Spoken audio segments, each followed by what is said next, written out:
5. It could not be a more grotesque breach of journalistic ethics. It really couldn't. 4. We can no longer afford to let our residual fondness for the BBC look away and see it becoming an ideological instrument of the left. 3.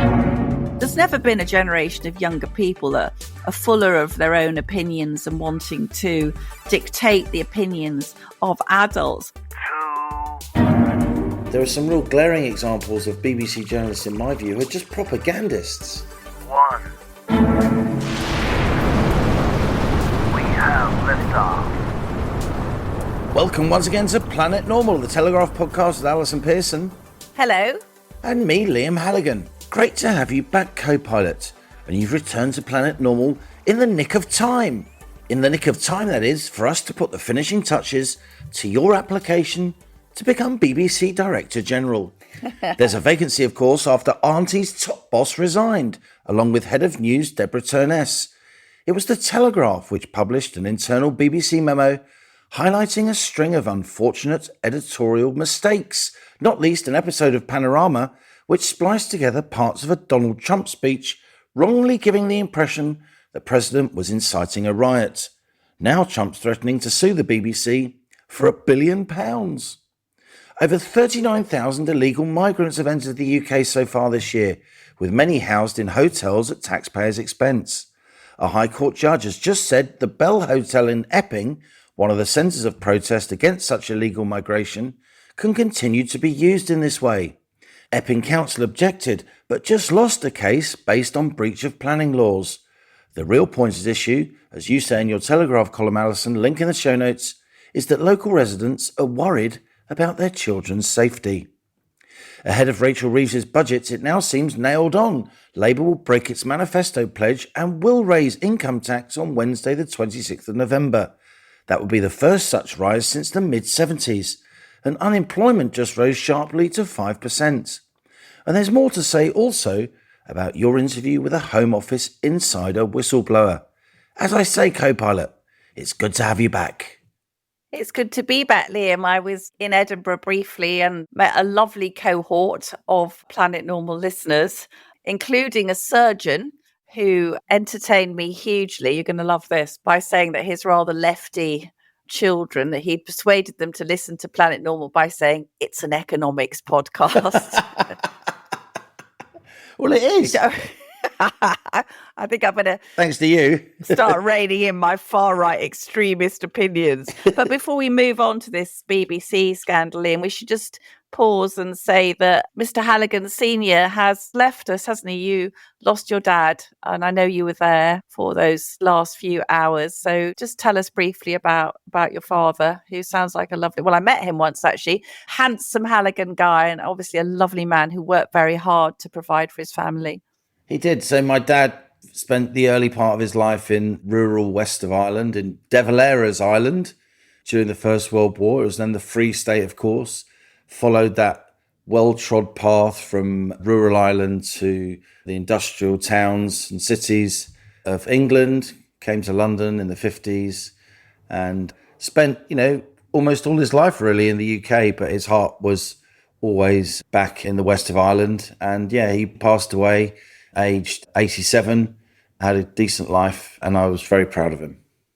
Well, I'm sure he was immensely proud of you. What a journey. We don't often reflect on that, do we, Liam? Look at where Martin Halligan started and look where Liam Halligan's ended up and where your three lovely children are now forging ahead. So these social class journeys are still possible, aren't they?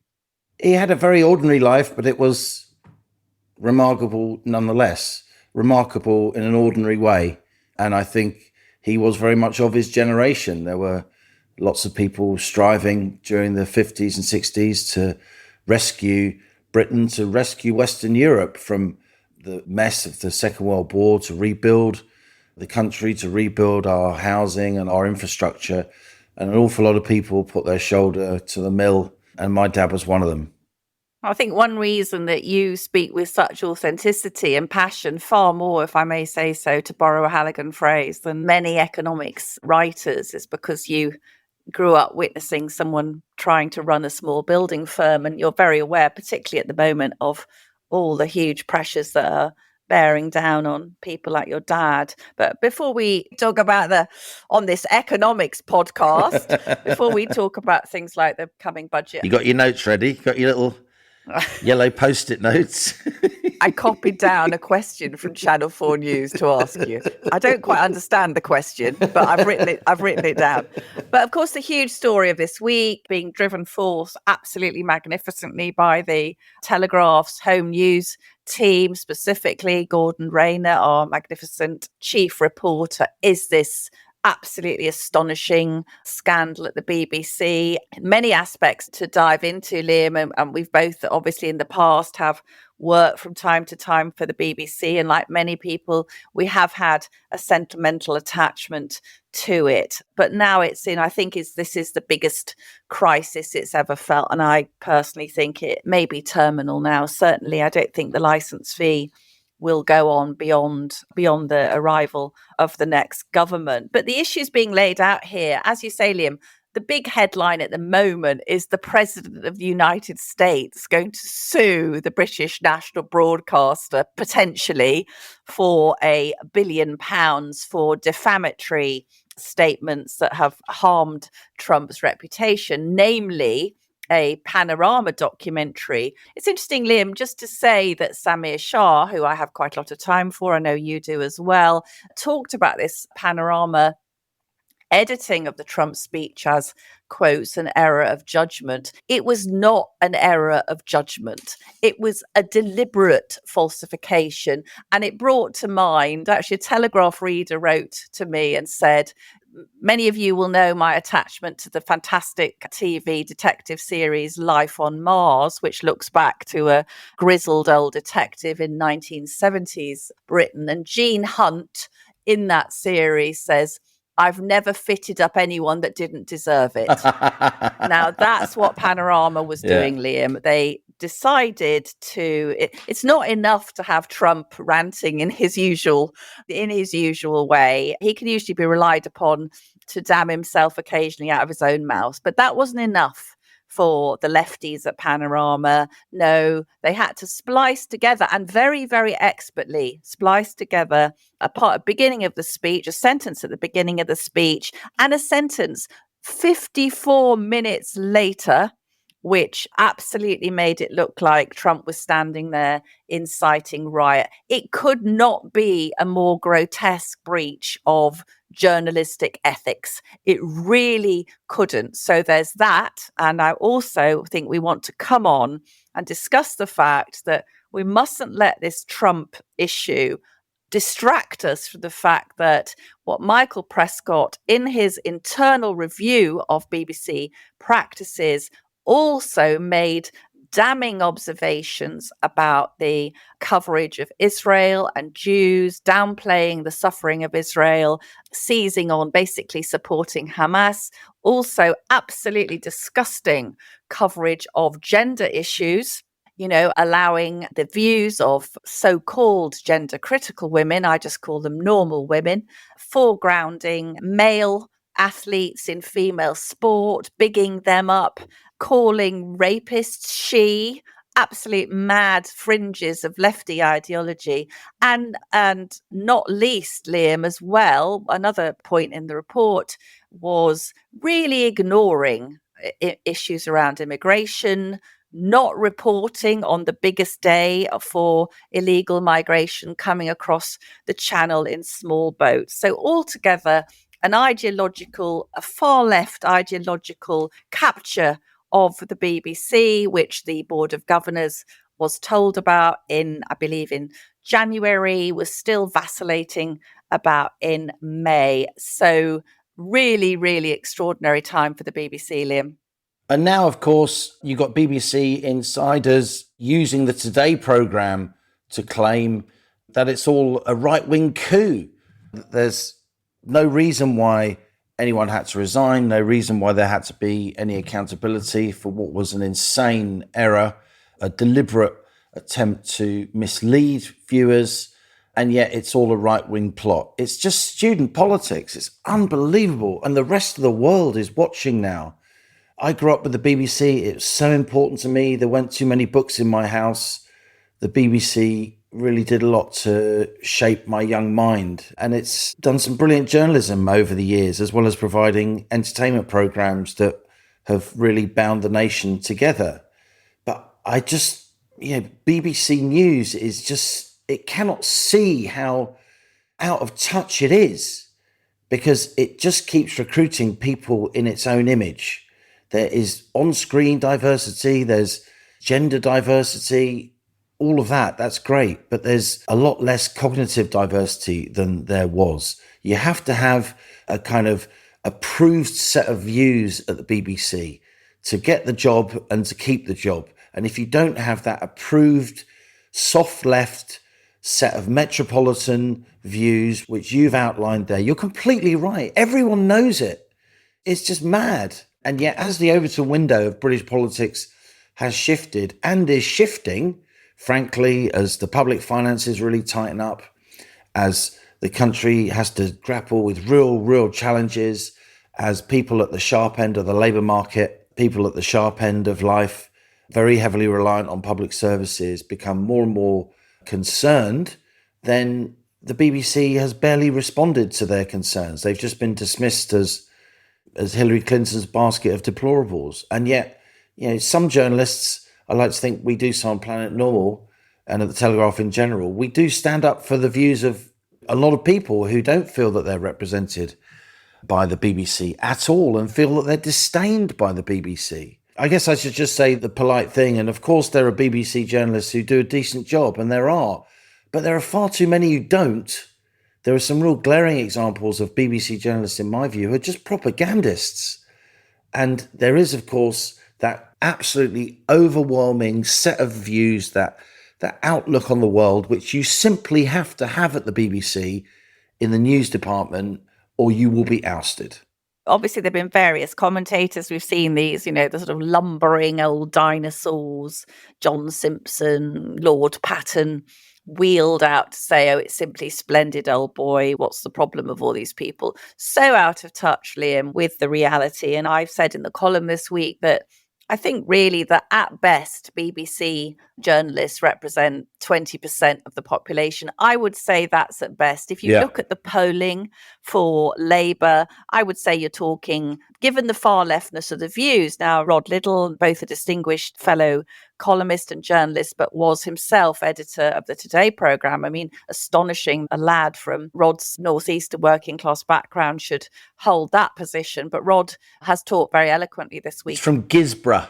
Oh, is he? I didn't know that. But these people, they're not even normal Labour Party. These are the wild fringes, the sort of absolute extinction rebellion, shouting turf for everyone. And it was interesting that very distinguished defence correspondent of Newsnight for many years, Mark Urban, he was at the BBC for 35 years. Mark, in his Substack, painted a very interesting picture of BBC veteran managers of the sort of John Humphreys, Rod Liddle ilk, struggling, he said, to maintain old standards of impartiality in the face of a young, dirigiste, progressive workforce that would, for instance, object to Newsnight inviting J.K. Rowling to appear on a panel because she was a bigot. Preventing Rod appearing on a panel. You had people at Newsnight crying that Rod Liddle was going to be on a panel. The guy writes a column in The Spectator. The guy writes a column in the Sunday Times. He could not be more mainstream. So I think this is like the sort of those young kids during the Mao's Cultural Revolution who would be out in the street denouncing their own parents. There's never been a generation of younger people that are fuller of their own opinions and wanting to dictate the opinions of adults. And I just think it's quite funny, Liam. I mean, if you think of that older generation of grizzled BBC correspondents, being dragged into these seminars on white privilege when they've been commentating from Sierra Leone and Sudan. Can you imagine how bloody ridiculous it is? But it's quite interesting. Even Emily Maitlis, who was at Newsnight, obviously, even when she was a BBC correspondent, was clearly madly the Notting Hill dinner party tendency, as I've described her. So Mateless this week on the Newsagents podcast said it was absolutely terrifying when a Newsnight team was working on an inquiry into the Tavistock Gender Clinic, which we've covered on Planet Normal. You'll remember, Liam, children in fragile mental health were being referred for even mastectomies in the case of young girls. Absolutely. And I think it will be seen in history as one of the great medical scandals of our country. And Emily Maitlis is saying that the internal LGBT mafia, which Michael Prescott has referenced in his report, were allowed to censor the BBC's coverage of transgender issues, hence that astonishing spectacle last week of newsreader Martina Croxall being disciplined by the BBC. Rolling her eyes. Because she was obliged to read out pregnant people. And she said, woman, duh. And then that was seen because hundreds of people complained that BBC newsreader was stating biological truths that have held for millennia. So this now, and I do think the BBC boss class, we've seen Director General Tim Davie resigning, Deborah Turness, head of news. Well, they've got potentially a billion reasons now, haven't they, to rue the appeasement of these middle-class brats who did make it plain that newsreaders, whether they liked it or not, had to call rapist she. You know what's happening here? You're getting some commentators who would ordinarily defend every single thing the BBC does. Ex-BBC people who work for the BBC, favourite people of the BBC. So like, say, Emily Maitlis, like the Observer writer Sonia Soda. And they're now finally speaking out, yes, to say that the BBC's gender critical stuff is completely mad. The idea of calling, people charged or even convicted of rape she, because they happen to be dressed up as women when they perpetrated their crimes against women.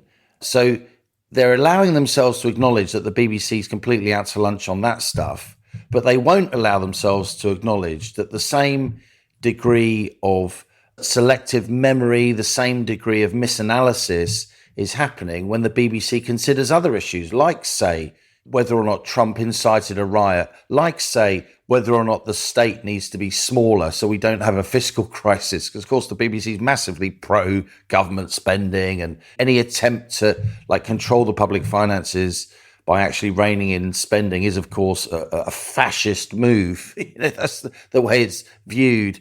Like the fact that, say, maybe leaving the European Union wasn't always and everywhere a terrible idea, and maybe there have been some economic benefits, which countless economists would say that there have been. But they have such blinkered views on certain things, and you're now getting some approved BBC people who've made their living from the BBC, who still get BBC pensions, still want to work for the BBC. They're now saying, oh, but on this trans stuff, of course they've gone too far. But they're only saying that now, amidst all this mess caused by Trump. They weren't saying it before. No, they weren't. And let's not forget that there were lots of excellent women, not least our own Suzanne Moore. There were many, many women, Kathleen Stock, Maya Forstater, treated absolutely disgustingly by the BBC. And these were not women. I mean, as I've said in the column, Liam, I think it's very interesting because we've now got an alliance against the BBC which contains left-wing feminists and Donald J. Trump. They've really done it now, haven't they? They've done well. And just to say, I asked Telegraph readers, when did they have their moment? Because, I described Radio 4 as having been the background murmur to my life until one day you suddenly think, I cannot put up with this anymore. Yeah. And lots of people have suggested things that they had heard which had pushed them over the edge. And in fact, one reader who said she was a Remain voter, and she said the coverage, the Today programme coverage of Brexit, as if it was clearly voted for by absolute morons. And she said it was disgusting, the disdain shown for this vast popular vote. So she cancelled her licence fee. Very interesting, Liam, at the moment, just to flag up that the licensing authority website keeps collapsing, which I imagine is indicative of the fact that an enormous number of people now will not be renewing their license fee. And it's quite funny because when I was in Edinburgh with Walter Nimmo, great Planet Normal supporter, and Walter said that in his household, the debate was he wants to cancel the license fee immediately, but Mrs. Nimmo is holding out till the end of Strictly.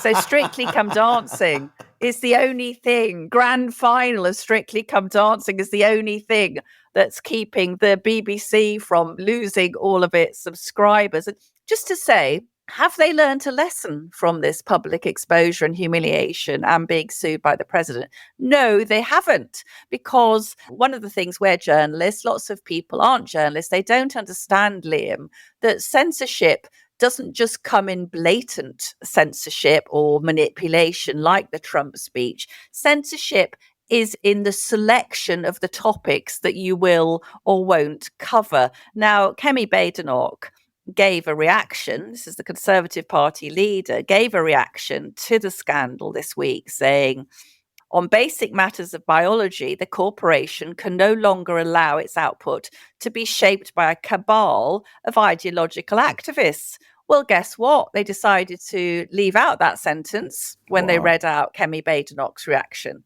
So yet again, we are not seeing this absolute openness to criticism, and the BBC consistently cannot take criticism. If any Planet Normal listeners have ever tried to make a complaint to the BBC, I mean, they'll just know that it's made as difficult as possible. And then you get this reply saying, we've looked into your annoying complaint and we're perfect, so sod off. Yeah. I mean, that is literally how they treat the paying public. Yeah. And I would say now that it's irrecoverable. There are an awful lot of people saying, oh, it's a beacon on the hill, it's got worldwide trust, etc., etc. Sorry, I don't think when you have this, when it's infested with wokery, when it's got young staffers who think they have a right to sort of lay down a progressive utopia, to arrogantly shape the opinions and attitudes of their paying customers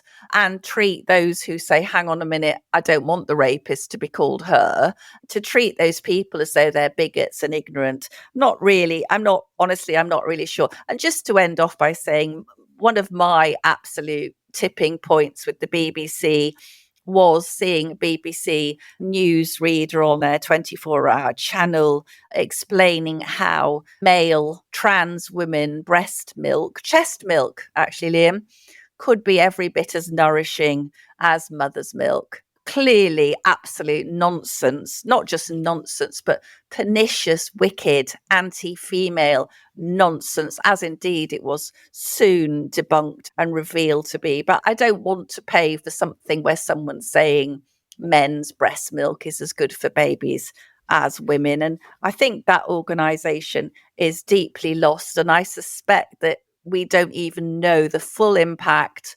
They have to apologise by Friday morning. That's tomorrow morning when the podcast is going out. They have to make a grovelling apology to Trump and offer a settlement. But I don't know what you think, Liam. I think he might not let it be, and they do not have a leg to stand on.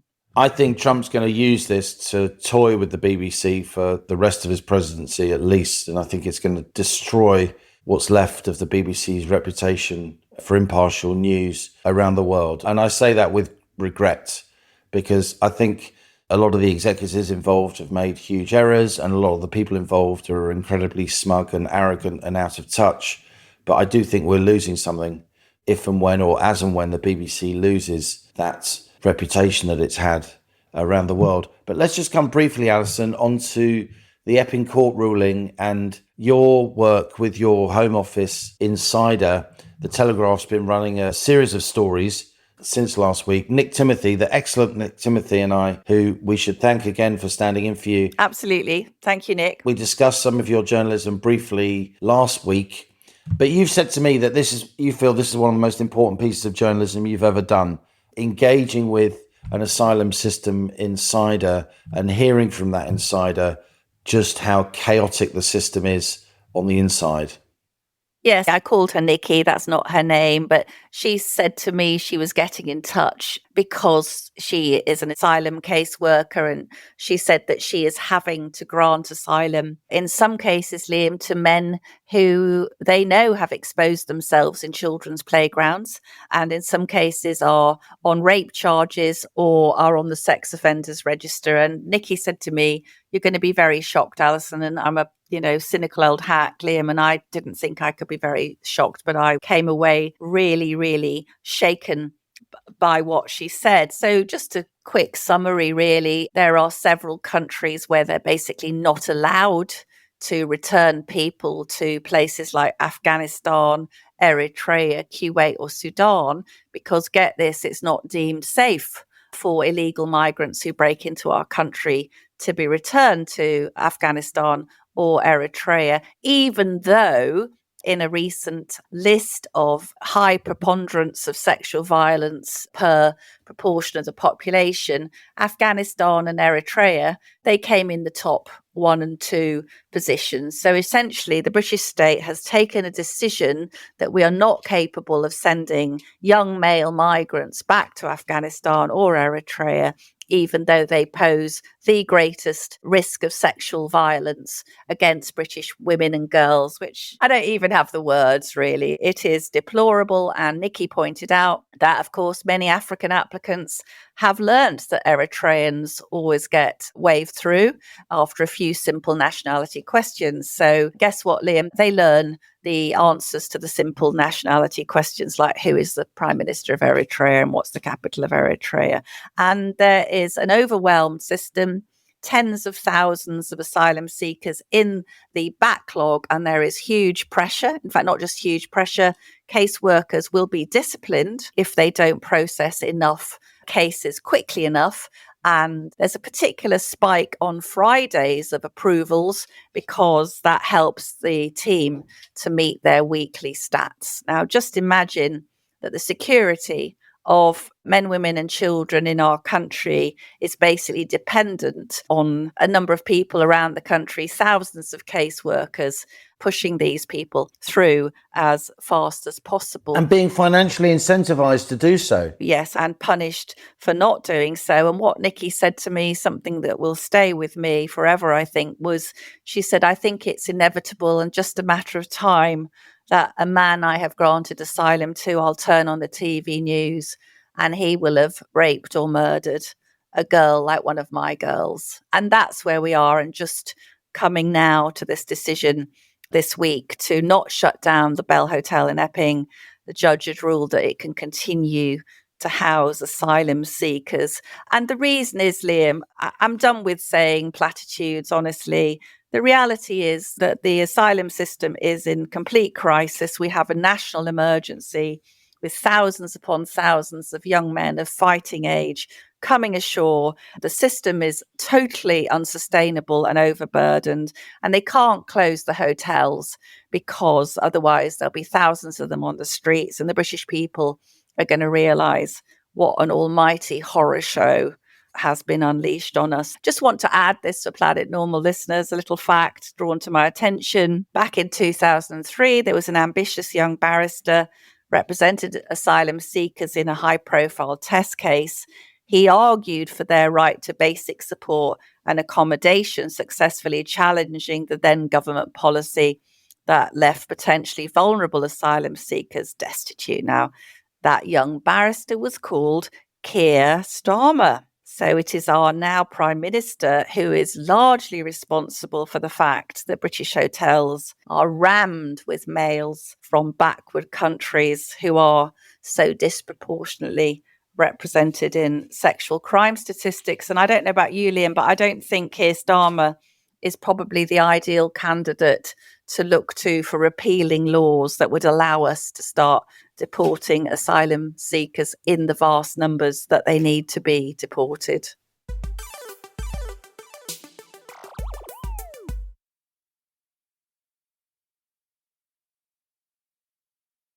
Our guest on the rocket this week is Jake Wallis Simons. Jake is an award-winning journalist, foreign correspondent and author.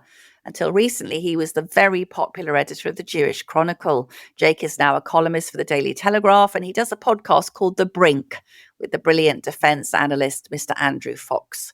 Jake's prophetic book, Israelophobia, the newest version of the oldest hatred and what to do about it, came out exactly a month before the Hamas massacres of the 7th of October 2023. And it was named the Daily Telegraph Book of the Year. Jake's latest book is Never Again: How the West Betrayed the Jews and Itself. I began by asking Jake Wallis Simons what the BBC scandal had revealed about the corporation's coverage of Israel and Gaza.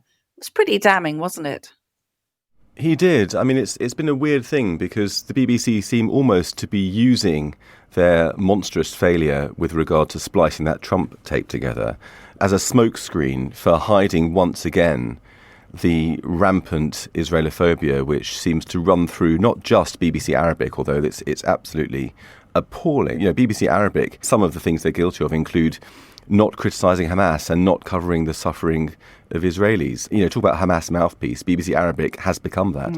But also through Newsnight and others, example after example of them spreading known lies after they've been exposed as lies about Israel. And this stuff has been going on not just since October the 7th, but for decades, growing and growing with each passing year. And so the BBC seems to be employing a tactic of let's focus everybody on the Trump thing, apologise for that, and then business as usual when it comes to Israel. Yes, I mean, since the massacre of October the 7th, 2023, as you say, Jake, we've seen the BBC refusing to call Hamas terrorists. They're doing a pretty good impersonation of terrorists, aren't they? And the BBC Daily quotes statistics from my favourite source, the Gaza Health Ministry, Yes. as if they were the gospel truth. There have been numerous incidents. Of course, one thinks of a missile landing on a hospital in Gaza, which Jeremy Bowen, the Middle East editor, was quick to attribute to the IDF. And when it was pointed out that it was a Hamas missile, didn't seem minded to apologise. And also a documentary narrated by a young Gazan boy who turned out coincidentally to be the son of a Hamas minister. Is the BBC institutionally anti-Semitic, Jake? And how would you account for these numerous, really, instances of grossly unethical broadcasting? Well, I think, like you and like most people, we have a sort of residual instinctive fondness for the BBC, the BBC of our childhood, which you've written about in your columns recently. And you and I have both done some work for the BBC. I mean, I appeared a lot on From Our Own Correspondent, for example, and have presented a lot of documentaries for Radio 4, for the World Service. And they are extremely professional. The polish you get at the BBC, the attention to detail, is second to none. And we all love that. And yet it's now become impossible to ignore the fact that over the years, the tide has been rising, and that tide is one of ideology. Yeah.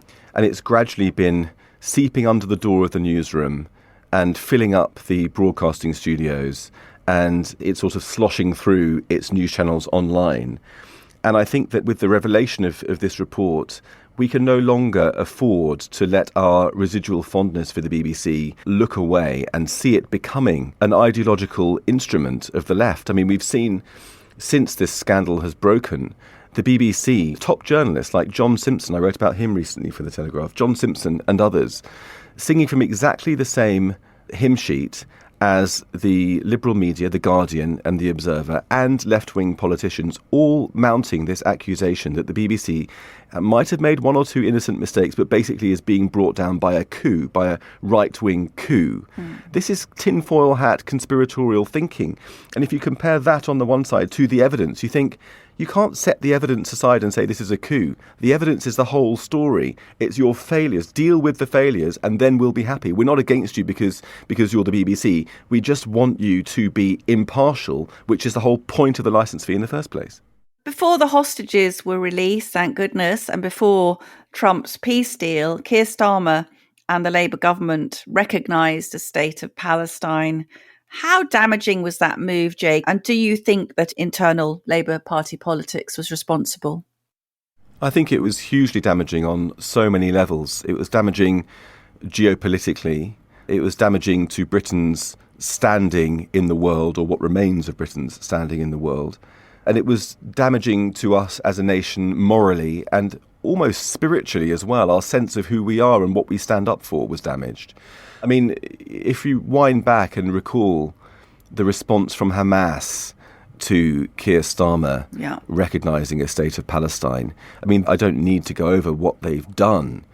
Our listeners will know, but these are the murderers, the mutilators, the kidnappers, the necrophiliacs, the savages of October the 7th, and they were officially congratulating Britain on our foreign policy. Why? Because it worked in their favour.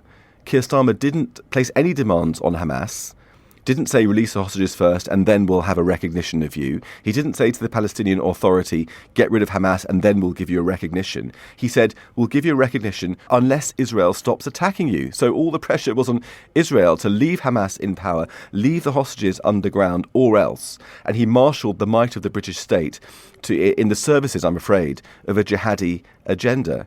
And then the following week, or the week after that, there were those awful murders in Manchester by an Islamist killing two Jewish people. And Keir Starmer had the gall to lament that attack while presiding over a government that has allowed this sort of Israelophobia to fester in society. I bet Hamas celebrated that Manchester attack with as much joy as they celebrated Keir Starmer's announcement of a recognition of a Palestinian state 2 weeks previously. And the heckling of David Lammy on the scene in Manchester just proved the strength of feeling against him.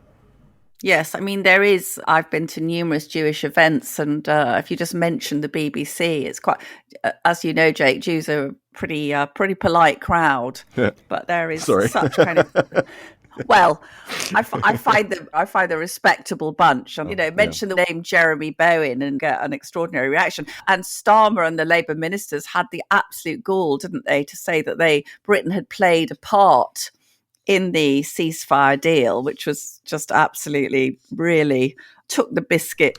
Exactly, yeah. I mean, I think the thing about Jew, I mean, the way I sort of laughed over that, I should explain. I mean, Jewish culture, it's one where I suppose the best way of describing it is that everyone feels like family first, and you behave like you're with family all the time when you're amongst Jews, but also with non-Jews. They quickly become part of this family spirit. So there's this kind of informality. So when the food comes in, everyone pushes and grabs stuff, and people are informal with each other in a way that other people aren't. And it's warm, but some people can find it, oh, hang on a minute, you're not being as polite. But when it comes to obeying the law of the land, standing up for Britain, being patriotic, knowing right from wrong, respecting other people, there's a glut of that amongst Jews, and they're super polite in that way that comes from, generally speaking, if it's possible to generalise in this way, from a moral core. And there's a certain sense of not just disgust, but betrayal, I think, amongst the Jewish community towards this Labour government, which was time and time again, Keir Starmer, in that nasal, wooden and hackneyed voice that he has asserted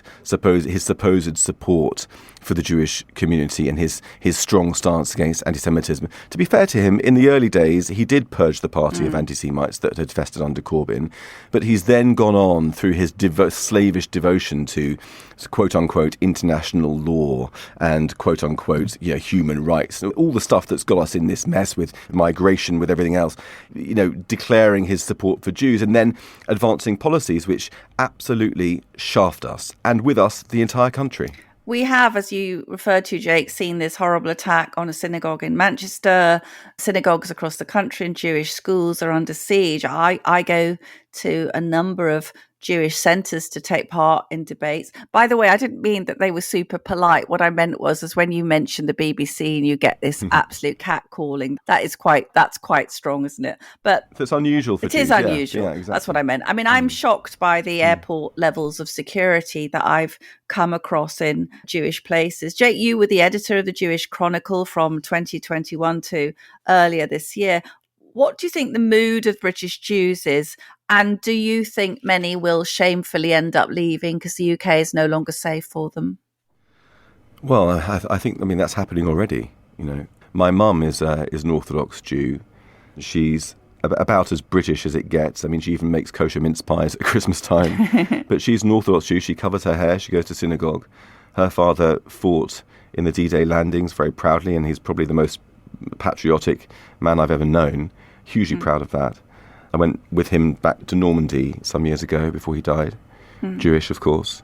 And yet my mother has very few friends left because so many of her friends have moved to Israel. I mean, she's doing a pottery course and she's doing it by herself because her friends have all moved away to Israel. And this is not just because Israel's lovely and because they want to have a nice retirement. Younger people are beginning to move as well. Britain is losing its Jews. It's starting to happen already. And it's really a sign of the times when so many British Jews see themselves with a more secure future in a country that's been fighting a war for 2 years than in Britain. I hesitate to make any comparison between Britain and 1930s Germany. It feels hyperbolic, and it also feels rather not my place to make those comparisons. But, my fellow podcaster, Andrew Fox, has given talks to Holocaust survivors, and they have told him that this reminds them of what they experienced in the 1930s. And who am I to argue? There's a certain complacency. Before Hitler came to power, even when Hitler came to power, there was this dominant complacency in the Jewish community where Hitler came to power and the next day people went off on their holidays. Jewish people went off on their holidays thinking it would all blow over. And that should be a lesson that is learned not just by Jews but by all of society when we see the rise of Islamism on our streets, through Parliament, the alliance between Islamism and progressive radicals in our universities, in our schools, in our government, in the corridors of Westminster, in local government, in the National Trust, in the media, in advertising. This is a ring of fire that is organised by some very well-prepared Islamists who have been working on this for generations and generations in conjunction with the useful idiots of the left. And they have a game plan. And that game plan is to overturn our democratic way of life and all the things that our grandparents or parents fought for. And we are sagging into this complacency. It's what the French philosopher Alexandre Kojève described as the eternal Sunday, le dimanche éternel. We're in this eternal Sunday. It's, Simon Sebag Montefiore called it the comfort democracies. We're in a comfort democracy. We're not recognizing the threat as it rises and takes over. And Jews, are nothing if not a seismic people, as Victor Klemperer put it. We feel the tremors of the earthquake early. That's why we're leaving. Everybody else just hasn't begun to wake up to this yet, but they will. They will. Jake, I want to move on to your book, Never Again, ? How the West Betrayed the Jews and Itself. It's absolutely brilliant. I love this book. It's not about the problem for Israel and the Jews, although that's the nub of it, but it broadens out to be about Western civilization and why we so badly need to defend it. You'll be delighted to know that I found myself putting ticks in the margin like the old English teacher I am. 2 ticks occasionally. Red pen. A red pen. A major theme of the book is that unlike Israel, the West has stopped believing in itself. How would you explain that? Well, I think it really boils down to the Never Again pledge, which of course is the title of the book, which was made to the Jews after the Holocaust, but also to the world in 1945, that we were going to never let this happen again. And that really was the point at which the West and Israel began to diverge in a certain way. Because for the Jews who then came to establish the state of Israel, the lesson they took from the Holocaust was that a strong nation state, a liberal democracy defended by an army, was indispensable if you were going to survive. And the lesson taken by the rest of the West was that a strong nation state with a strong defence, strong borders, strong social coherence, strong national pride, belief in ourselves and our history, was to be done away with if we were to ensure that Hitler wouldn't rise again. They sort of mistakenly associated the rise of fascism and Hitler with patriotism, basically. And that led to the West being dominated by an ethos which Sir Roger Scruton described as down with us, a down with us mentality, whether it's borders, history, our flag, our national pride. But the irony is that proper healthy patriotism, as we've expressed for hundreds, maybe even thousands of years, is actually the bulwark against fascism. And what we've seen with this mentality, which I described in the book as centrist fundamentalism, that you can't express any pride or any of those old values anymore, or else we're going to mock you, deride you, and call you Hitler, call you fascist. Just look at the Brexit vote for that. They sort of tamped down those instincts, and in the vacuum arose a new radicalism. There was a lot of space suddenly in the place that used to be occupied by our national pride and identity. And suddenly that was occupied by progressive radicalism, Islamist radicalism, and national chauvinism, or the far right, white supremacy, which isn't really a problem in Britain so much, but much more in America, where you have actual Nazis with swastika tattoos, and in Europe. And these streams began to suck up all the stray energy left that used to go into the normal traditions and customs and morality and patriotism that we had, and begin to eat us from within. And I think that Israel, in a way, has more fidelity to our old values as they were expressed before the Second World War. In Israel, you find strong national pride, you find pride in the flag, you find, of course, pride in their borders, because if they had open borders, October the 7th would look like a cakewalk. And as a result, you find a strong economy, a booming economy, even during wartime. You find a very healthy demographic. In Israel, the average age is much lower than here. We have a birth rate here that's not replacing the current population. In Israel, it's exceeding replacement. And as a result, you find a lot of happiness. According to international scales of happiness by the UN and others, Israel is either number 5 or number 8 happiest country in the world, behind only the Scandinavian countries. We're languishing by comparison in number 24, there or thereabouts. The Americans behind us. Italy is something like 40. And this is a country, Israel, that's been experiencing war, existential war for the last 2 years. It's still way, way happier than us. You know, I went there on holiday with my kids a couple of years ago, and my daughter, who then was about 14, said, "It feels like people have a reason to live here." They have the same screens as we do, the same access to social media and so on, but they have very low levels of depression, anxiety, very low levels of suicide, very low levels of crime, very low levels of drug addiction and so on. Because people actually care about each other, because they still have that family feeling that we've lost through decades of mass uncontrolled immigration and centrist fundamentalism. And so we've reached a point where we're committing slow suicide in Britain and Europe. And we're wagging our fingers at Israel, commanding them to commit quick suicide. But Israel won't do it. And ironically, we're in a position where Israel's on the up over the next 10, 20, 30 years. It's the democracy of the future because it hasn't jettisoned that sense of peoplehood alongside its democratic ideals. We are on the decline in all those same metrics that Israel is thriving. We are declining. So, as you put it in your quote for my book, we need to be more Israel. We need to learn those lessons, which were our own lessons. We need to remember who we were, remember who we are. And the challenge is to restore those things without tipping into the sort of chauvinism or bigotry that might be an overcompensation, to find the real us, the real Christianity back, the real pride in our flag back, the real pride in our history back, without becoming, some sort of jingoistic sort of chauvinist. We need to find that moderation back, and that's the only thing that's going to protect us into the future.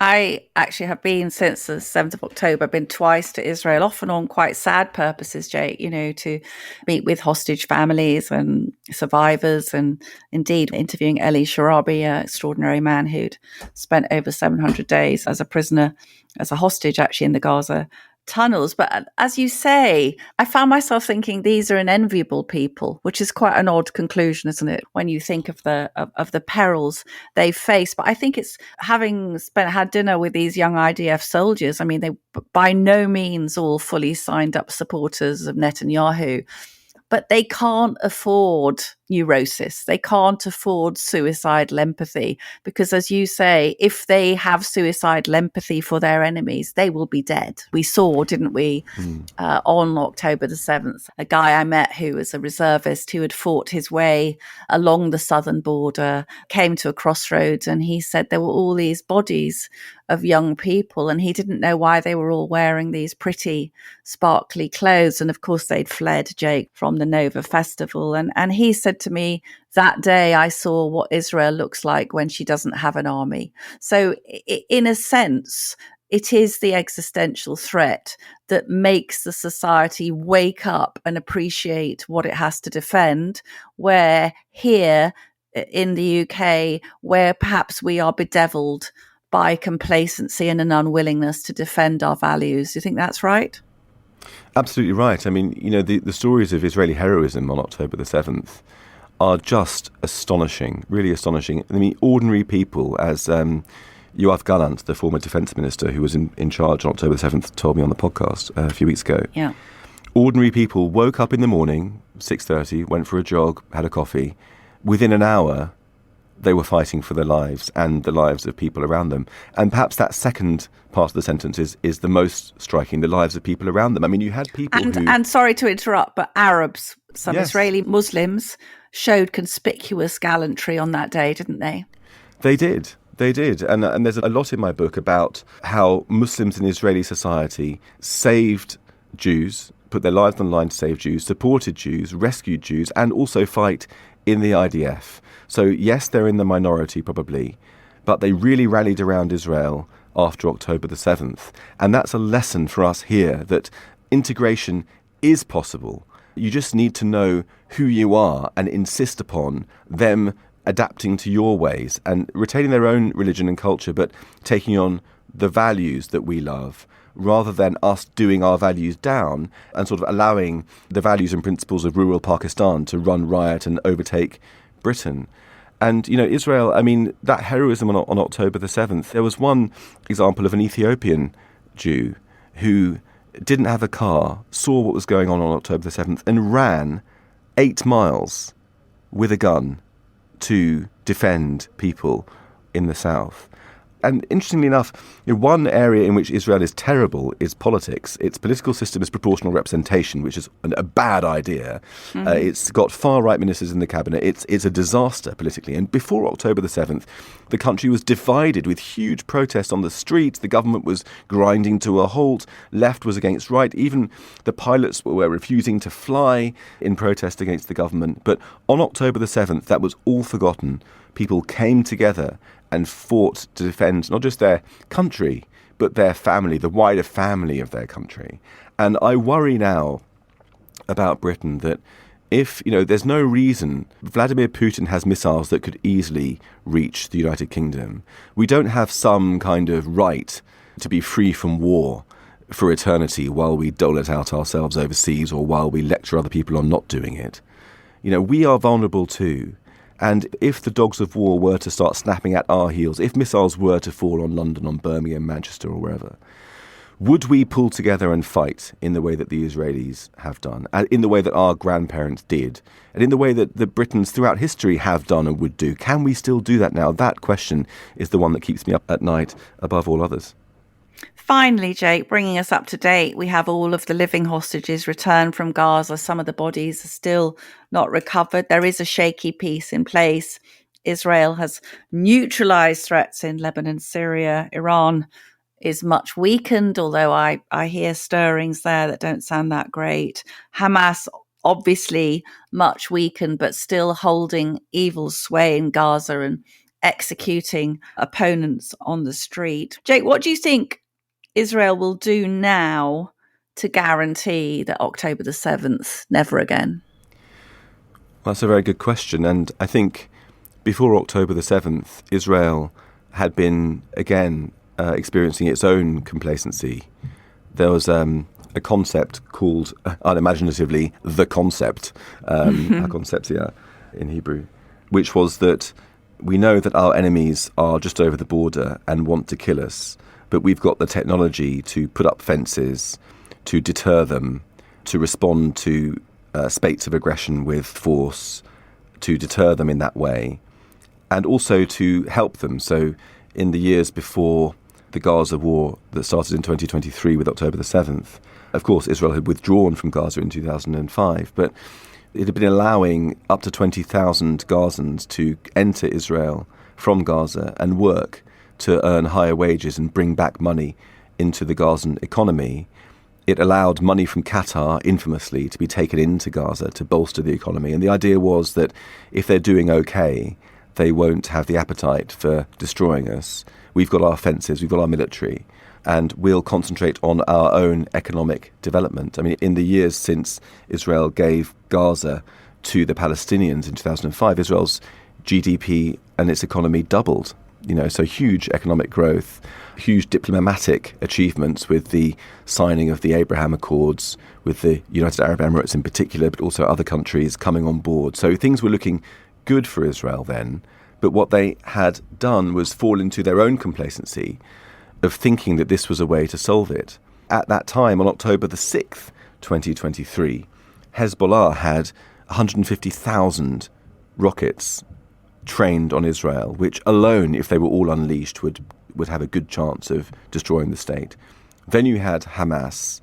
Then you had the Iranian regime very close to nuclearization. And you had the Houthis and others. So if all that was unleashed at once, which Hamas hoped to happen on October 7th, which thankfully didn't happen, Israel would really be up against it and may very well have been destroyed. But fast forward to now, a new doctrine was established on October the 7th, which was, no, from now on, we're not going to fall for it. If you're there, you say you want to kill us, you're developing the means to kill us, no matter our superiority, our military edge, we are going to take you out and ensure that threat is neutralized. And that's been really the new compass point that Israel's been following in the 2 years since, regardless of international condemnation, insisting that Israel pulls back before achieving that objective. Because Israel understood that we've learned our lesson now. It was taught to us good and hard, and we can no longer have those threats mounting because they say they want to do October the 7th again and again. We cannot let them continue to exist in that form, continue to have power regardless of the squealing of the world. And now of course, the deal was done by Trump. Hamas is still in power to some extent, although it's a rump of its former self. Really, Israel is a place where questions are never answered, where threats are never resolved. The Iranian regime has been humiliated, still a threat. Hezbollah, as you said just before, it's been decimated and yet still wants to rebuild. Hamas, almost destroyed and yet still wants to destroy Israel. These are zombies. These are jihadi zombies. They only have one mode, which is kill, kill, kill. And Israel has always got to answer a question, answer the next question, answer the next question, which are continually posed by the satanic ingenuity of the enemy. And so the peace deal is great. Getting hostages back was great. Most of the bodies back was great. Israel is now in the most powerful position it's been since 1967 in terms of its military might anyway, if not public opinion. But these threats will never go away, and Israel's got to keep subduing them and stopping them. And that is going to be the task of the next leader after Netanyahu and all future generations. Jake Wallis Simons, it's been fantastic talking to you. Thank you so much. Thank you very much for having me.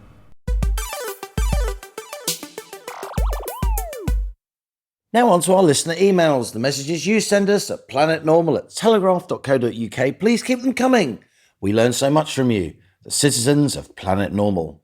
Lots of comments are coming in about the BBC. Simon says, BBC groupthink, 'twas ever thus. More than 2 decades ago, at a meeting of the senior management team responsible for all the BBC's regional and local television and radio journalism, I was the only one of a few dozen present who did not confirm they would vote Labour at the upcoming general election. I kept my trap shut. Keep up the good work, says Simon. And this is from Richard Allison. Hello, Planet Normal. I listened to the last episode with great interest. For context, I've worked in the media industry for 18 years, including at the BBC. I'm from a working class background. I'm a veteran, 3 tours of Iraq, and I started in TV at the very bottom as a runner before working my way up to senior producer. I've since moved to America for opportunity and because I married an American, but we also left London for broader reasons. A huge problem I saw in UK broadcast, especially in the last 5 to 10 years, is that the overwhelming majority of people behind the camera are privately educated, middle or upper middle class, London media elite types. There's no diversity of thought. It's a totally homogenous ideological ecosystem, overwhelmingly and aggressively left-leaning. One example, I made a show years ago with a celebrity host on misogyny when the manosphere was first emerging. Speaking to men who were turning their backs on marriage because they believed the courts overwhelmingly sided with women was genuinely fascinating. There was a real opportunity to tell a balanced story about why these men felt the way they did. But the series producer, who held final say, was a staunch feminist, and her editorial boss was extremely left-wing as well. This isn't an isolated incident, it's systematic. And this ideological control shows up in casting too. I've been in casting conversations where there was a completely unrealistic expectation placed on casting producers to deliver, quotes, more ethnicity, more diversity, more gender identity extremes, not because it represented the actual demographic reality of the story or the audience, but because it served the ideological worldview of the London elite circles making the decisions. It's not representative of the real world. It's an ideological mandate, says Richard. Anyone who's moderate, centre-left, centre-right, particularly centre-right, is too afraid to speak out. Most of the workforce is freelance. People are terrified of losing work, of losing the ability to pay a mortgage, so no one challenges it. It's effectively an ideological cabal that enforces its worldview across the workforce. Until the makeup of the workforce changes at the BBC, until working class people are genuinely allowed access and progression, UK media output will continue to be shaped by a tiny, privileged, university-produced clique. That's why the output is consistently skewed. America's not perfect, but the marketplace here is broader, the ideological spreads wider, and there is more room for dissent. In the UK, as long as the class education pipeline remains what it is, says Richard, the media will continue to be dominated by one very narrow, very privileged, very left-wing group. Best regards, Richard. What a fantastic explanation, Richard. They should have that pinned up on the BBC website. This is from Philip in Devon. Dear Liam and Allison, as an avid and grateful listener of Planet Normal, I enjoyed last week's episode with Nick Timothy. He made a valiant, if inevitably doomed, attempt to replace the iridescent economic powerhouse that Allison has become. Are you listening to this? Are you I am. I'm reeling. Iridescent economic powerhouse. Oh, well, it was during your discussion, says Philip, on the increased levels of taxation, I decided I must email. My first ever correspondence with any other planet after 57 years on this one and 40 years of work. First with my grandfather and father, and now with both of my sons. I am the MD, says Philip, of a fifth generation agricultural engineering business started by my great-grandfather in the 1880s. We employ 45 staff and have a turnover that has trebled in the last 10 years. I and most businesses are not opposed to taxation. And although Rachel Reeves's tax rises probably increase the total tax paid by our business to the government in national insurance, business rates, etc., by our business by circa £75,000, I believe this has only had so far a small effect on growth and our willingness to invest, although it does without doubt ratchet up the pressures we face. Rachel's monumental error is, however, says Philip, her removal of business property relief. In our case, if my father dies as 25% owner after the 1st of April, I will be hit by a circa £350,000 tax bill just to continue trading. In the event of my death after April 2026, with the remaining 75% of ownership, my son, with the sudden responsibility and privilege of being at the helm of our company, would face a truly scary £3 million bill. Whereas we do have broader shoulders, says Philip, and we accept that we have responsibilities and maybe could or should contribute more in general taxation, these huge costs for the generational transfer of the business are both unexpected and simply unaffordable without significant business disruption or perhaps, in some circumstances, closure to raise the funds necessary. This is why growth has disappeared in the UK as the SME engine room of the economy suddenly faces not the relatively small surge in tax, which regularly gets focused on, but an absolute tsunami of tax at a critical point in the life of any business, its transfer to the next generation. This affects relatively few businesses in any one year, but it affects all when planning for the future, as we must, and in our case, for 45 livelihoods of our staff as well. Farming has been bold and vocal about this issue, but most businesses in the UK face a similar situation and almost nothing is said, says Philip, whilst we all take steps back to prepare for this tidal wave. Rachel has fundamentally changed the rules under which so many of us have laboured our whole lives, and the result is a massive re-evaluation, as a large part of the business community are all wondering at the same time, what is the point? This stepping back is as damaging to the economy as the many who are stepping away, either from their business or from the country. But for those of us with a multi-generational business deeply embedded in the local community, whose whole business life is about passing the mantle on to the next generation, there is no easy or even desired escape route. As I write, I'm flying across the Atlantic to visit my eldest son, says Philip, who started a business in the US. There is little to say, but brace, brace, brace. I hope that you two might continue to highlight this issue in the months to come. Yours are indeed voices of reason, and we in small to medium-sized business world are truly grateful to you. What an email, Liam. An amazing email. And this business property relief rule change by Rachel Reeves is an absolute disaster. I've been writing about it in the past. I do need to do so more. It's interesting that Reform and Nigel Farage held a big press conference over the last week, focused specifically on small and medium-sized enterprises.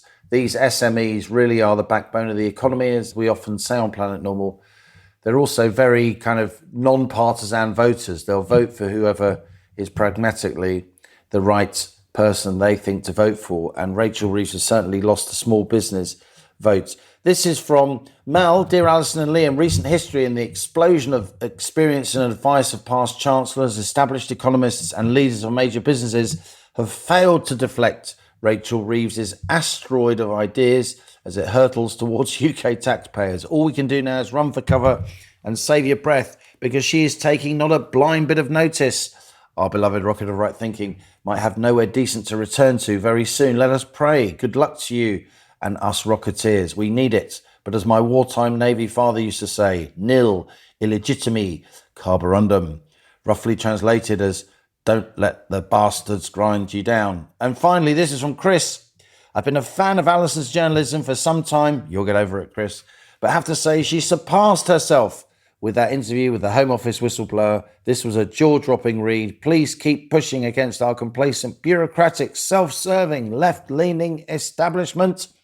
And there's a link to Allison's original piece on the Home Office whistleblower in the show notes to this episode. And finally, some listeners have sent in some condolences to Liam. Ben says, good morning, Liam and Allison. Just a brief note to express my most sincere and heartfelt condolences at the passing of Liam's dad. Seemed like he was an incredible person. Cherish the memories and let them guide you forward with love. Wish you both the very best. That's from Ben in Halifax. And Beverly said, I'm so sorry to hear about the passing of your father, Liam.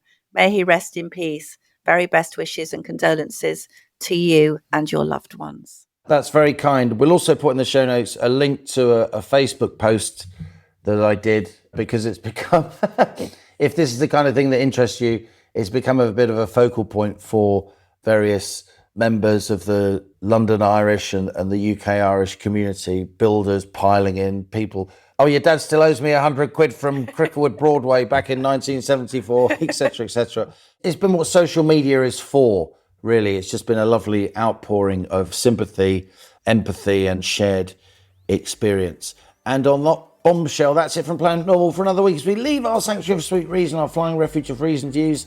Email of the week, Allison. It's your turn now. You're back. I'm going to be controversial again. I know you don't like me being generous, but I thought both Philip writing about his multi-generational business and Richard with his unique insights into the groupthink at the BBC, both highly deserving, typical of the high quality of emails that we're lucky enough to receive on Planet Normal. So Philip and Richard, please send us an email, put mug winner in the subject, and send us your obviously full name and address, and a fantastic rare as rocking horse poo mug, Planet Normal mug, will be on its way to you. If you've enjoyed this episode of Planet Normal, please subscribe and leave us a review and rating wherever you listen. Thanks finally to our producers Cass Ho, James Hodgson and Louisa Wells. Stay safe and in touch with us and with each other. Until next week, it's goodbye from me. And it's goodbye from him.